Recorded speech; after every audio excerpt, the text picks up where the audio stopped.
Okay, good morning. It is Thursday, September 29th, 22. We have Tim Duncan here this morning to review some information about intraosseous vascular access. Get rid of this. Oh.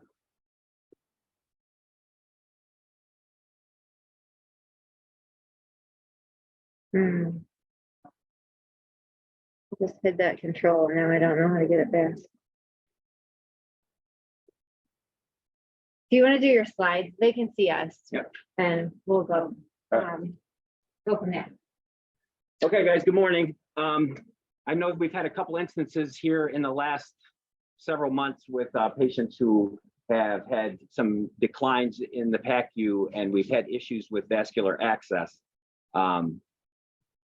All of you that have worked in various departments, emergency departments, ICUs, and certainly in the PACU know that IV access is really, really important with a lot of these patients, especially when they're at their most vulnerable in the recovery room area. And I asked my wife, who is a VAS nurse, what is the best IV for those particular situations? And being the bright woman that she was, told me that probably the best IV is one that's actually in the vein. So in those instances when we lose access or we don't have the proper access, remember, it's all about right patient, right line at the right time.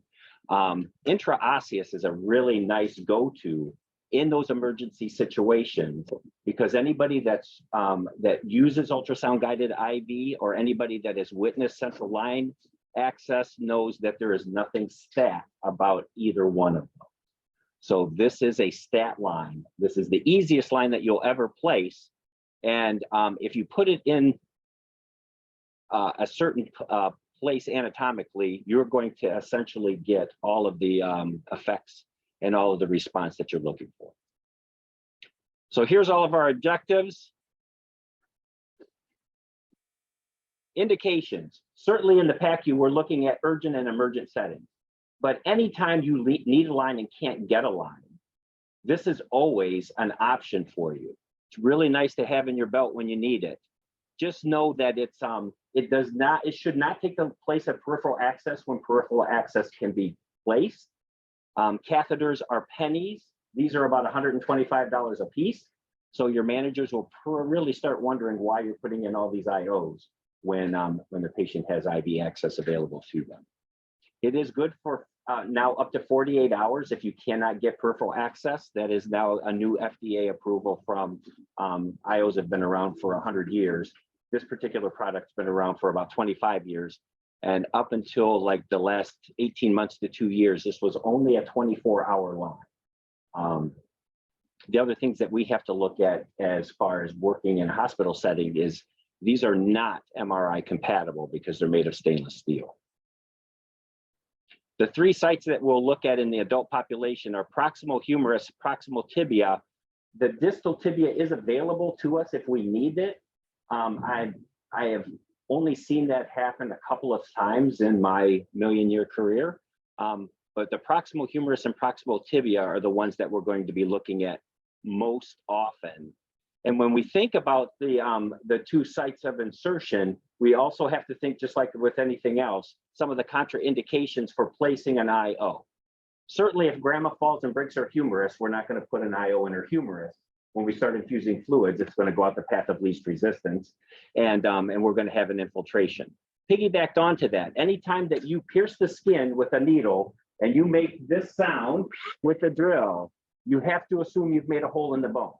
If you miss, or your partner thinks you missed, or housekeeping walks by and says, I think you missed, you can't go back to that same site because you have to assume that there's already a hole in the bone from your first attempt. So typical heal time takes about 24 hours. Just to be on the safe side, the FDA approved, you can reuse that particular site after a 48-hour heal time.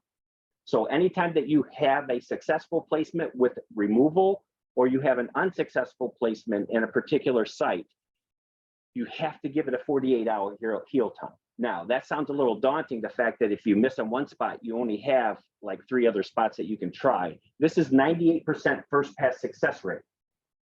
It is not PACU nurses, ICU nurses, ER nurses that are placing the bulk of these things. It's EMTs and paramedics upside down in the rain in a car in a confined space. So when you have 98% first pass success rate, this is a really nice tool to have in your belt. Other contraindications, don't go through dirty tissue. If somebody has a big cellulitis or a big wound, certainly don't go through that site with a sterile needle into a sterile bone. If you can't feel the site for whatever reason, we're nurses, push harder. If you still can't feel it, this is not a blind insertion. We're not using ultrasound guided techniques. So if you can't feel that bony prominence, then we're going to go to a different site. And anytime that we have a patient who is unresponsive, can't give us any information, and we see surgical scars that we cannot account for, assume it's a joint replacement, go to a different site. These things are really sharp. They will not go through titanium. So if grandma's got a total shoulder, you're not going to put an IO in that shoulder.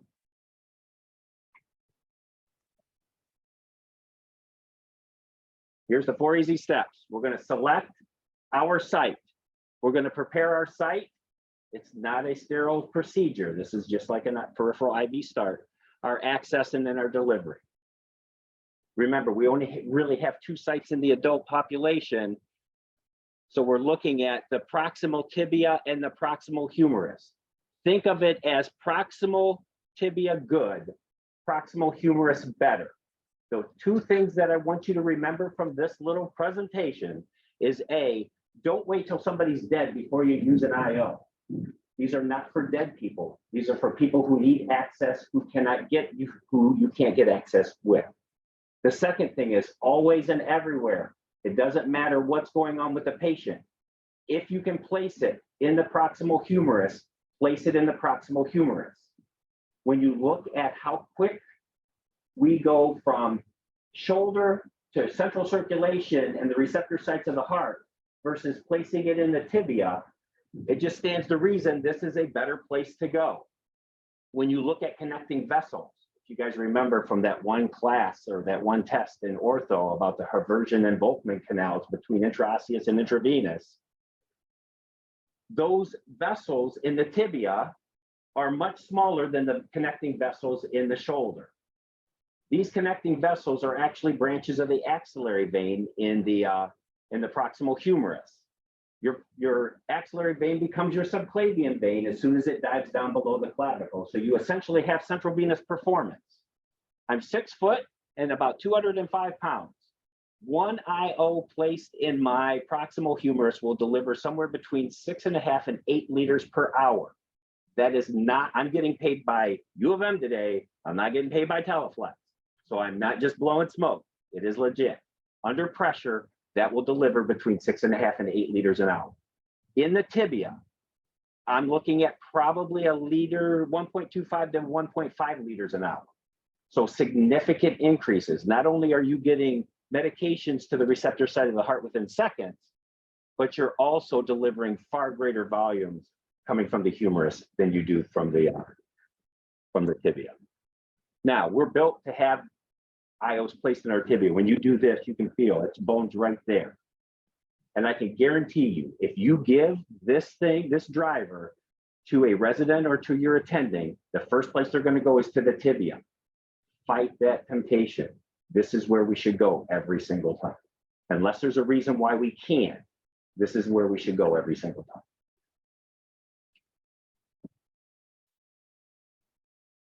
So here's just a quick video that shows you injecting fluid under fluoroscopy, just how quickly a proximal humerus needle gets into central circulation.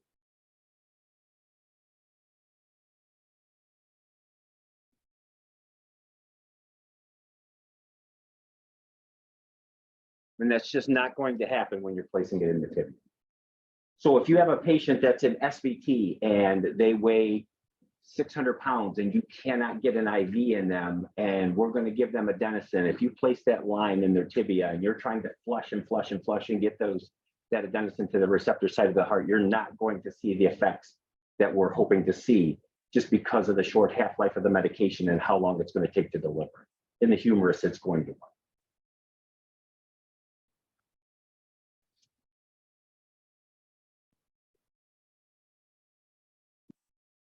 So proximal tibia is going to be a good site. It's just not the best site. If you have to go to the proximal tibia, we're looking for tibial tuberosity, the bony prominence just below the patella. If you can't feel it, push harder. If they're fluffy, edematous, and you still can't feel that little bony prominence below the patella, feel for the base of the patella. You're going to go down somewhere between 2 and 3 centimeters, which for me is about 2 to 3 finger breaths below, and you'll feel that bony prominence. From there, think big toe IO. You're always going to be on the big toe side of midline.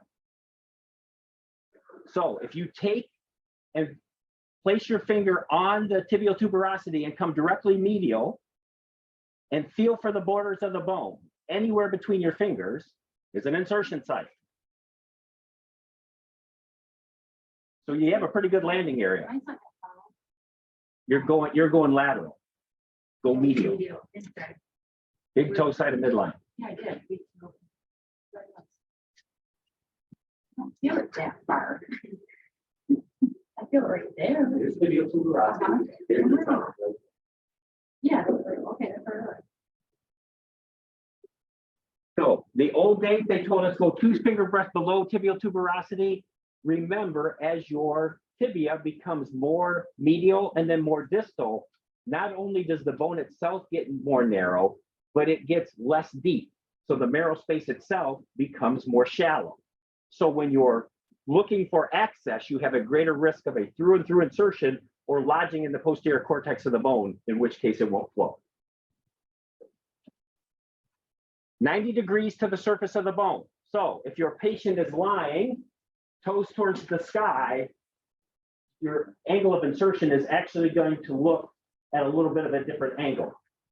If they're frog-legged out and externally rotated, it's going to look more spatially correct. It's going to look at a 90-degree angle, but it's still 90 degrees to the surface of the bone, not to the sky or to the mattress or whatever. Make sense? The one caveat with placing it in the tibia is that we come in so many different shapes and sizes. We got people that have cankles and wankles and all of this extra tissue. We can't assume that we can take a needle and bury it flush with the skin and get the same result with every single patient. So when you access the bone and you drill through the cortex of the bone and into the marrow, you may have to stop advancing the catheter before you have the entire length of the catheter into the tissue and into the bone.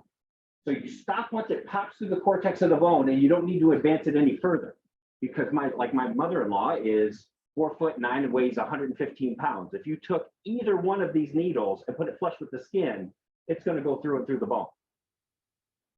If you have somebody that weighs 350 pounds and is really edematous, and you take either one of these needles, you may not be able to get through all of the tissue and still make it into the bone cortex. So we just stop when it pops when you're looking at placing it in the tibia. Increases your risks for unsuccessful insertions. Until you get really adept with these things, having that clinical judgment, because everybody wants to use a shorter needle because it seems to be more gentle for the patient. They're both 15 gauge needles, and they're both being placed on a driver that's going to drill them into the bone. If you look at a shorter needle and go, I don't think it's going to go through all that tissue, you have to use the longer needle. Remember, we can always make the longer needle shorter. We can't make the shorter needles longer. These are not deck screws. You can't countersink. So all the more reason we want to go to the proximal humerus. Positioning is the only thing that you have to worry about once you select proximal humerus. If we're having the patient lying, where they're supinated and we're smacking ACs looking for an IV that we cannot access, if you feel up into the shoulder, this is all soft tissue and muscle. But the minute that you internally rotate or you abduct that arm across the abdomen, you can feel a ball, a bony prominence here in the front. That's your greater tubercle. That's your insertion site. So remember, it's not a lateral placement, it's an anterior placement. So positioning of the arm is going to be key. In most instances, because we live in Michigan and we only have a couple of sizes in Michigan, XL and double XL, most patients, you're not going to be able to put their arm across their abdomen. The easiest thing to do is if you can put their arm palm out, thumb down, great. If not, at least palm down on the stretcher. That's going to bring that bony prominence to the anterior plane. Once you find your spot, so for me, that spot is that big. Anywhere within that circle is your insertion site. Once you find the spot, just think 45. When you're placing it in the lower extremity, you got to think about tissue depth. You got to think about the depth of the needle once it gets through the bone and into the marrow space. In the proximal humerus, you just think 45. For every patient over 80 pounds, which for us is every patient. For every patient over 80 pounds, we're going to use this needle, the 45 millimeter needle, the longest needle, every single time. And we're going to place it at a 45-degree angle, a 45-degree angle off the bed, so off the anterior plane, and a 45-degree angle to the posteromedial plane. Keep it simple. You're going 45 off the bed and 45 towards the opposite hip. And you're going to bury it. You will never be in the incorrect spot. I've tried. In cadaveric labs, I've tried to put these things in wrong. You can't put them in wrong. If you go 45 off the bed and 45 towards the opposite hip, this cavity is so large that it accepts the entire length of the needle. You don't need this much needle to get into the marrow space. You need this much needle to stay in the marrow space. Because if you have somebody that has a little bit of muscle, deltoid, and you're accessing with a shorter needle, if there's any rotation or movement of that shoulder, it may be enough movement to accidentally dislodge the needle. The 45 millimeter needle is all you need. And I've placed them in people as small as Miss Joy with no problems whatsoever, and they're always in the correct place. If you put it in at 42 degrees instead of 45, I don't care. And if you put it in at 39 degrees, I don't care. The reason why we do 45 off the bed is because this is round and this is flat. So it just sits more flush on that rounded target. If you put it in at an angle that's a little bit off, it's just not going to sit exactly square, but it's going to be in the correct space.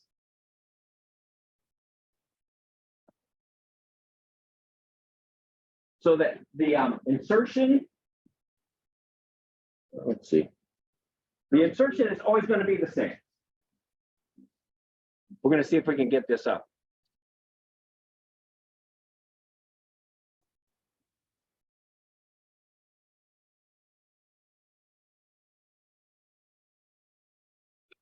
All right, let's see.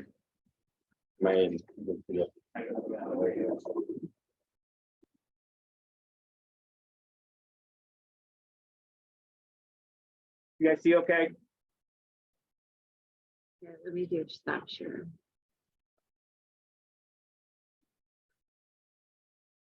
Right. Anybody on Zoom, can you guys respond? Can you see Tim, like how he's angled and he's got this? Very professional. If you guys can see it. Okay. All right. So insertion is always the same. You're going to find your spot. You're going to choose your weapon. All right. If you look at tissue in the lower extremity, because you have to go on the lower extremity, patient says bilateral total shoulder, and you look at the tissue and go, there is no way that this 25 millimeter needle is going to go in. Use a longer needle. Make it shorter by leaving a portion of the needle out of the skin and tissue. This is 25 millimeters in length. This is 45 millimeters in length. They're both 15 gauge in diameter. So they are a resuscitation line when you need them for resuscitation. This is for 3 kg and above. This is for 40 kg and above. In the shoulder, we always know we're going to go with this. In the lower extremity, you may have to use your clinical judgment and expertise as to which one you're going to use. So pick your weapon. These are reusable. They're not rechargeable. There's a little green indicator light on the back. That tells you it's good to go. It's just a little weak magnet that holds it in place. If you give this to an intern or a resident, make sure that they know there's a little gap between the driver and the needle itself, or otherwise they're going to keep pushing on it, trying to think that they put it on incorrectly. Prep your skin however you do it. Alcohol, Chlorpep, Bam juice, whatever you use. This is not a slasher movie. We're not coming at them like this. All right. Poke through skin and tissue until the tip of the needle touches bone. We've all done that. If you've been a nurse for 15 minutes, you've touched the bone with a needle. When you do that, if you look at these needles, all of these needles have little reference marks on them. Most of these reference marks are just units of measure that the FDA requires. The one that's closest to the hub of the needle is called a 5 millimeter mark. Because remember, once we poke through skin and tissue and the tip of that needle is touching bone, we still have to get through the bone in order to get into the marrow space. So if you poke through skin and tissue and you don't see at least one black mark outside of the skin, that needle's not long enough. If you do this with that needle, that's an attempt. So if you are handed a needle, you poke through skin and tissue and you go, oh, I didn't look for a black mark. Doesn't matter. You got to go to a different site. So take that extra half second. When you poke through skin and tissue, look for your black reference lines. You need to see one. If you see three, it means you've got plenty of needle to get into that marrow space. You need to see at least one. We're not circus people. We don't walk on our hands. This is not a dense bone. The weight of the driver is enough to put it in place. Flush with the skin.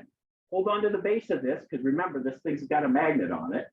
Hold on to the base when you take this off. Hold on to the base when you take the needle out. At this point, there's only two things we can do with this. Use it or remove it. You can't adjust it. We've all put needles back into catheters and moved them around to get them into the right place. Probably did it yesterday. You can't do that with this. If you don't think it's in the right place, pull it out, go to a different site. If you place it in the humerus, I have never placed one in the humerus when I did not receive a little bit of blood coming back from that. Because remember, that intraosseous space is under pressure because it's a closed compartment. You release that pressure, you'll get a little blob of blood. You may not serve. When you say go to a different site, if you missed up here, you mean go to a whole different site? Correct. Can't use Correct. the same spot twice. Yeah, can't use the same target bone multiple times within a 48-hour time period. Good question. So once you get this in place, we either use it or remove it. These little dressings come with your kit. All they do is set in place. They don't twist or lock into place. This extension set comes with your kit as well. This is what's going to hold your dressing in place. But this is the one time that your dressing is going to go on before your tubing. You put your tubing in place, and then you have to flush it. Remember, you just placed that line in a compartment that's filled with cancellous bone. You have to flush it and displace that bone marrow in order to communicate from intraosseous to intravenous. No flush, no flow. It won't work. So take 10 cc's of saline and just hard and fast. The first couple of cc's will feel kind of sticky, like trying to shoot D52 at 22. And then after that, it's 16 gauge, just free flow. Paid of insertion here, they about 10 years ago, they paid a bunch of kids at the University of Kansas a couple $100 and drilled them. And then they gave them a questionnaire and asked them how it felt. Most kids would tell you that this, on a scale of 1 to 10, is about a 3. It's a thin bone. You're putting it in with a drill. It goes in really fast. You don't have time to drop an F-bomb. It just goes in. When you flush it, that changes things. I have had patients who are a whole lot closer to Jesus than they were to me. And when I flushed it, they became Chewbacca. They got really like, ah. So if they have any response to pain, they are going to respond. The thing that we have to worry about, remember, we had to position that arm in order to successfully place this line at a 45-degree angle. If they do this, they could actually accidentally dislodge or bend the needle. So they can move forward They can AD duct across the abdomen. What they cannot do is chicken wing or AD duct past 45 degrees. Because of the angle of insertion, it'll hit that joint space and will start to dislodge or bend the knee. You know, we don't have to worry about CPAs or those types of things very often in the PACU, but once this line is placed, no MRI scan. If you take them to MRI, your scanner will assist you in its removal. The other thing too is that patient cannot have the arm that has that IO above their head for like a CPA, just because of the risk for it being dislodged. So firm and fast, no flush, no flow. Pain of flush is going to be a 10 out of 10. Once you flush it and you run fluids at 8 liters an hour, that does not hurt because it's constant pressure. It's that quick change in that pressure gradient across that closed compartment is what causes the pain. So you can run fluids at 6 liters an hour, but the minute you take 1 cc of dilaudid and push it hard and fast, they're going to feel it. For the flush, it's not going to be pain that lasts for minutes. It's going to be pain that lasts for the flush itself. What's the normal like KVO rate? You can run it as low as you want, as long as it's under pressure. Okay. You can run it The at key is 5 cc's an hour. Yeah, we have to try to exceed the pressure that's in this closed compartment. We have them on pumps. The pumps will produce the pressure to keep it on. You don't need to change the pressure rating on pump at all. Nope. It'll flow with no problem. Or if you're using a pressure infuser bag, you can use your roller clamp to slow it down to whatever rate you want to run it. Just know that if you're running from the humerus, if you're running it by gravity, you're going to run it at about 2 to 3 liters per hour by gravity. The problem is once that fluid goes from a liter to 600 to 200 cc's, the pressure in the bag is less than the pressure here, and you'll go from free flowing down to a slow drip, and you run the risk of it clotting off. If it does, just flush it again, which is going to cause pain again. Anything that you can give safely through a peripheral access, you can give through an IO. I've given blood product, every type of blood product. I've given every type of sedative, every vasoactive drug. I've given TPA and ischemic stroke through an IO. Things you cannot give. TPN, because osmotic, hyperglycemic. Chemotherapy, for obvious reasons, because we're in the bone marrow.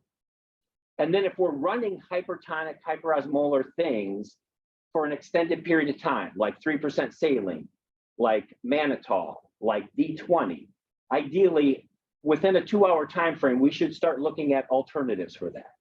Within a 2-hour time frame, to me, is resuscitation. Now we can start looking at doing a much more controlled central line placement, where we can do sterile prep and drape, and we don't have to do a crash type of insertion of the line. Otherwise, you can run anything through this. One product. Any type, everything. Sir, Couple of questions. Again, did you say it was good for 2 days? That's Yeah. like, yes. and then the kit themselves, they're in the crash carts, right? Well, all I know is where ours is, and ours is right behind the recovery PACU resident. I think the ICU crash cart have them. I think they need to, we have ICs there. Yeah, the lavender. Yeah.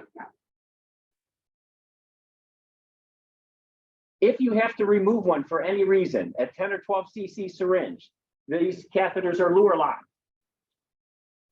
Just put a 10 or 12 cc syringe. They're not threaded. Just pull it straight out. It does not hurt them.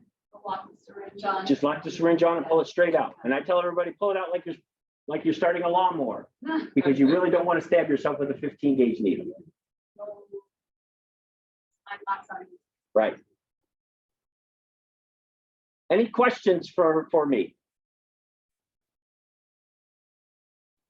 Anybody want a demo? Yeah, yeah. So Trish is going to lie on the bed here, and we're going to go for landmarking real fast, because once you feel it on human tissue, it's like, yeah, this is really easy. Don't poke me.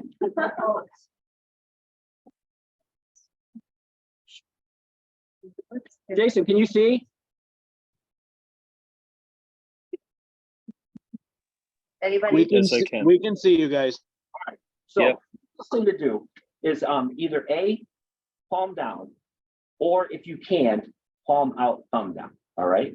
We have to position. Most of our patients, they're either going to be too fat or they're going to have abdominal surgery and we're not going to be able to do it. So just get palm down. Face the patient, face the head of the bed, take the palmar aspect of your inside hand, the one that's closest to the patient, and just put it right on the front. Feel that ball underneath your hand. You feel that ball? Yeah. Point to the center of it. Right here. That's your target. All right. Once you find your target, the easiest thing to do is come up to the corner of the bed. Here's your 45-degree angle to the opposite hip. All right. Imagine this thing's in a hole, so you drop it down. There's your 45-degree angle. Poke through the skin and tissue till you touch the bone. Zip, done. It's done. It's not. It goes in so Not until you fast. get to the flush. Have you ever been poked 14 times? No. That's painful. That's what I did it to one guy before he died 9 times. He was a sickle cell patient that you couldn't get an IV, and he asked for it. So we listened to him with that drill thing because he got pain meds IV. So the easiest thing to do is come up to the corner of the bed. So in a code situation, Chiquita's doing CPR, I'm doing airway, Miss Joy's right here, you're not in the way. That's what everybody does. I'm coming down here to stay out of the way of all the stuff that's going on from the waist up. There's nothing going on. You're standing in the corner. I'd literally stand in the doorway of an ambulance and put these things in. So find your site. The easiest way to do it, just take the palm of it and just push. But if her arm is like this, you push here, feel the difference in the tissue. Yeah. It's just all tissue. So it's all based on positioning of the arm. Once you position that arm palm down, you can feel that because it's all anterior. And in the lower extremity, tibial tuberosity, I'm directly medial. I think we're ready to try now. Ready, Kevin? All right. Do you need some sedation, ma'am? I saw somebody. So if she's toes towards the sky and you're putting this line in, it's actually going to look like this. It's not going to be straight up and down because the tibia itself is angled. If her leg is externally rotated, which most dead people are, then it's going to look more spatially correct. And I've seen nurses in the ER actually try to take IOs out because the patient comes in on a backboard strap and they're like, that's in the wrong place. I said, yeah, it's in the wrong place. It should be up here. Yeah. I'm in the ER, I only saw them here. And I can guarantee. You always have to go. I could grab Austin right now and give him this drill and say, where are you going? yeah, You always have to go. His attending when he was a resident. taught him that, You yeah. always have to go medium. Media, always. There's What? nothing over here. Ken. This is all tissue. I'm tissue. just feeling the bony. ACLS. That's what they say. I think they Yeah. flipped their script though, now they say humorous. That's so good because that, the little demo, the flow, right? Yes. That's So- where I'm so- going. Yeah. So for the next couple of shifts, when you're doing your assessment on your patients, just come up and feel. You'd be amazed. Yeah, you'd be amazed at how easy it is to find that. It's all going to be positioned. You've got to make sure that they're palm down or they're adducted across their abdomen. But everybody, you're going to find it. It's going to be really simple. The ones that you cannot find in the humors, somebody that's really, really muscular. You get somebody that's really jacked like Jason. Look, when was the last time you saw somebody that was really muscular that didn't have veins everywhere? Don't put an eye on it. You're not gonna. Get all the kids on orientation and tell them to stick on.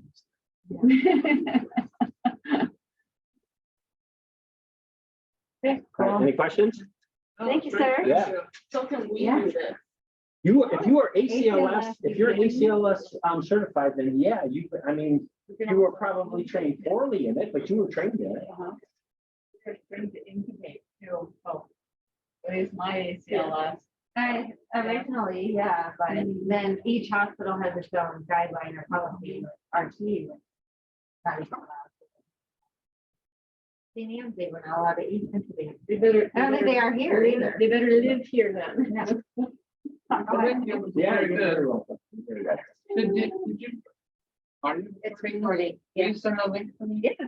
All right, guys, anybody from home? I have questions for you. Why are you watching? You guys should be here, right?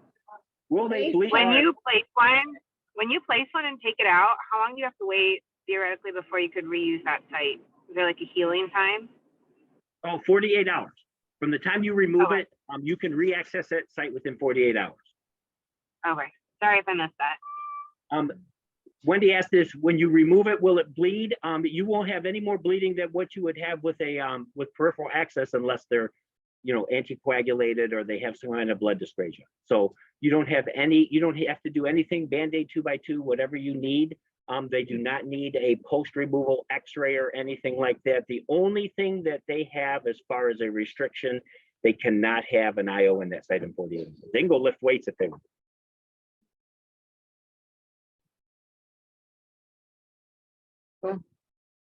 Any other questions out there on the chat or Zoom? Thank you, Duncan. Yeah, you're welcome, Kevin. Yeah, good job, buddy. Thanks. All right, you're the best. Stop recording. Thank you.